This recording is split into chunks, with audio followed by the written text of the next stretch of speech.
First look at the Subway Monster Sub, cheesesteak sub.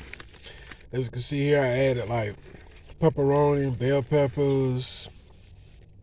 It comes with bacon and all that stuff. It's really good, y'all. Check it out. I got two different kinds of cheese. I got American and mozzarella cheese up here. It's good.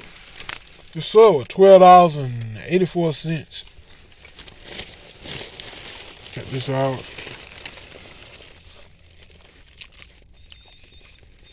I just added the pepperoni to it. But it's actually a cheesesteak sub.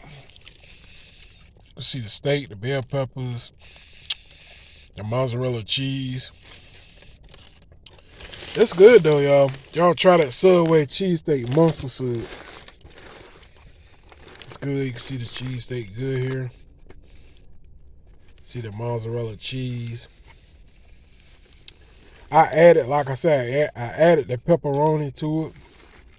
Bell peppers, onions. That's how we do it. Alright. Hit that subscribe button. I just want to put y'all on that monster sub. I don't know how long it's been out. But it's loaded with bacon. It's loaded with bacon. Alright, hit that subscribe button, y'all. And next time, I'm out of here. Peace.